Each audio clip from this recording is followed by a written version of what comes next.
Hello everyone, welcome to the channel. आज का हमारा टॉपिक है लर्निंग कर्व्स।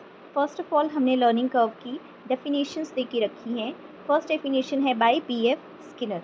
तो बीएफ स्किनर कहते हैं a learning curve is a graphical representation of person's improvement in a given activity. तो ये क्या है? ग्राफिकल रिप्रेजेंटेशन है किसी भी पर्सन की, किसी भी स्टूडेंट की जो इम्प्रूवमेंट है एक्टिविटीज़ में, जो भी उन्हें एक्टिविटी दी गई है, जो भी लर्निंग का टास्क है, उसमें कितना जो है इम्प्रूवमेंट है, उसका ग्राफिकल रिप्रेजेंटेशन है। नेक्स्ट है बाय गेट्स। तो गेट्स कहते हैं कि learning curve is a graphical representation of amount, rate and limit of improvement brought about by practice. तो जो गेट्स हैं वो कहते हैं कि लर्निंग कर्व एक ग्राफिकल रिप्रेजेंटेशन है किस चीज़ की, कितना अमाउंट, क्या रेट और क्या लिमिट ऑफ इम्प्रूवमेंट जो है वो प्रैक्टिस के बाद हुई है स्टूडेंट की लर्निंग में। जो लर्निंग कर्व्स हैं वो 4 टाइप के होते हैं। 4 टाइप के लर्निंग कर्व्स हमारे पास देखने को मिलते हैं। फर्स्ट है straight line learning curve, second है कन्वेक्स लर्निंग कर्व जिसको हम नेगेटिवली एसिलरेटेड लर्निंग कर्व भी बोलते हैं। थर्ड है हमारे पास कनकेव लर्निंग कर्व जिसको पॉजिटिवली एसिलरेटेड लर्निंग कर्व भी कहा जाता है। एंड फोर्थ है मिक्स्ड लर्निंग कर्व। अब हम देखेंगे इसको डिटेल में कि स्ट्रेट लाइन लर्निंग कर्व क्या होता है। तो जो स्ट्रेट लाइन लर्निंग कर्व होता है उसमें जो रेट है लर्निंग का वो कांस्टेंट रहता है, यूनिफॉर्म रहता है। यहाँ पर लिखा है स्ट्रेट कर्व जो है शोज अ कांस्टेंट और a uniform rate of progress. तो यहाँ पर जो है हमारे पास ग्राफ दिया गया है जो कि एकदम स्ट्रेट है। एक तरफ लर्निंग ली गई है तो दूसरी तरफ प्रैक्टिस और नंबर ऑफ ट्रायल्स लिए गए हैं। तो यहाँ पर बताया गया है कि ये एकदम स्ट्रेट लाइन लर्निंग कर्व जो है, इसमें क्या हो रहा है, फर्स्ट डे भी उतना ही लर्न कर रहा है बच्चा, सेकंड डे भी उतना ही अमाउंट लर्न करेगा, थर्ड डे भी उतना ही अमाउंट लर्न करेगा, फोर्थ डे भी उतना ही अमाउंट, और ऐसे मतलब कांस्टेंट रेट से वो लर्न कर रहा है। तो ये हमारे पास हो गया स्ट्रेट लाइन कर्व जहाँ पर क्या हो रहा है, कांस्टेंट या फिर यूनिफॉर्म रेट ऑफ प्रोग्रेस हमारे पास देखने को मिल रही थी। सेकेंड है हमारे पास convex learning curve. Convex learning curve जो है उसको हम नेगेटिवली एसिलरेटेड कर्व भी बोलते हैं। तो यहाँ पर क्या है, there is fastest rate of gain in beginning but decreases as practice continues. तो जैसे जैसे प्रैक्टिस कंटिन्यू होती है वैसे वैसे क्या होता है, डिक्रीज हो जाता है जो रेट ऑफ लर्निंग होता है। ठीक है, तो यहाँ पर यही जो है इस ग्राफ में दिखाया गया है कि यहाँ पर जो है शुरुआत में क्या हो रहा था, लर्निंग इंक्रीज़ कर रही थी, फास्ट हो रही थी, फिर क्या हो गया, कम हो गई। अगर ये इंक्रीज़ ही करती रहती तो ये इस तरीके का ग्राफ होना था, ऊपर को ही चलते चलना था। लेकिन अब ये इस तरीके से सीधा जो है स्ट्रेट यहाँ पर जो है होने लग गया, इस तरीके से होने लग गया। तो ये क्या बता रहा है कि स्टार्टिंग में जो है इंक्रीज़ कर रहा है, उसके बाद डिक्रीज़ कर रहा है, और इसको हम negative, such a rate is called as negative acceleration. इस रेट को हम नेगेटिव एसिलरेशन बोलते हैं। स्टार्टिंग में इंक्रीज कर रहा है, फिर डिक्रीज कर रहा है। नेक्स्ट है हमारे पास concave learning curve. Concave learning curve जो है इसके बारे में यहाँ पर लिखा गया है कि this curve shows that initial rate of gain gradually increases.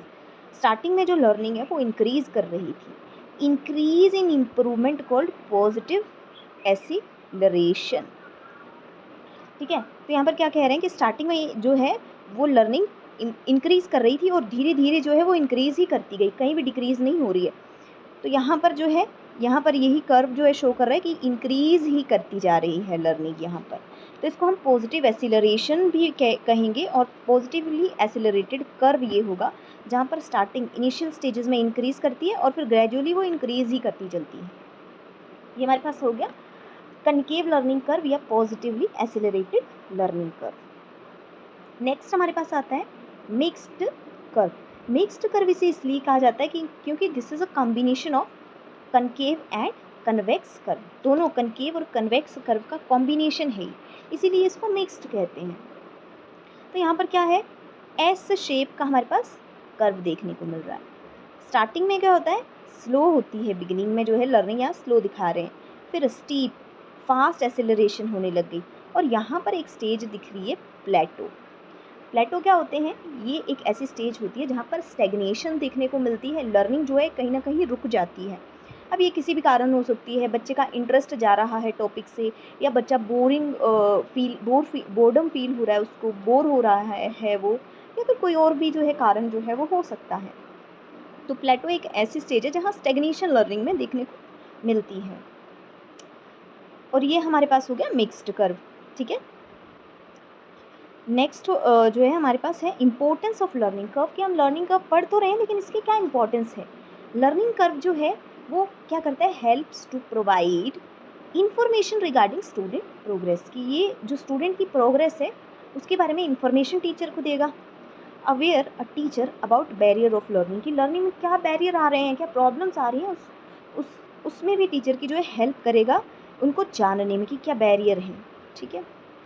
Next है हमारे पास अवेयर टीचर, ये टीचर को जो है अवेयर करेगा to make use of supporting material, है ना। सपोर्टिंग मटेरियल कुछ भी हो सकता है, कंक्रीट मटेरियल हो सकता है, चार्ट हो सकते हैं, मॉडल हो सकते हैं, कुछ भी हो सकता है सपोर्टिंग मटेरियल। और ये टीचर को मतलब कहीं ना कहीं अवेयर करते हैं कि आप सपोर्टिंग मटेरियल को यूज़ कीजिए ताकि लर्निंग जो है वो इफेक्टिव हो सके। नेक्स्ट है हमारे पास helps teacher to select suitable strategies keeping in view mental level of learner, ये टीचर को जो है कहीं ना कहीं जो है सूटेबल स्ट्रैटेजीज जो हैं उनको भी जो है हेल्प करते हैं सिलेक्ट करने में, वो भी बच्चे के मेंटल लेवल के अकॉर्डिंग, की टीचर को जो स्ट्रैटेजीज यूज़ करनी है वो बच्चे के मेंटल लेवल के अकॉर्डिंग करनी है। फिफ्थ है प्लेटोज, प्लेटोज जो हैं वो क्या शो कर रहे हैं, स्लो रेट या फिर स्टेगनेशन। बेसिकली प्लेटोज बन रहे हैं और वो इंडिकेट कर रहे हैं स्लो रेट या फिर स्टेगनेशन। तो यहाँ पर जो है स्टेगनेशन दिख नहीं रहा है, तो यहाँ पर मैं लिख देती हूँ कि ये स्टेगनेशन जो है वो शो करते हैं। तो यहाँ पर जो है जब हमें प्लेटोज देखने को मिल रहे हैं तो इसका मतलब है टीचर को प्रिंसिपल ऑफ रीइंफोर्समेंट और मोटिवेशन यूज़ करना है, कि बच्चे को रीइंफोर्स करना है, मोटिवेट करना है ताकि वो इंटरेस्ट ले लर्निंग,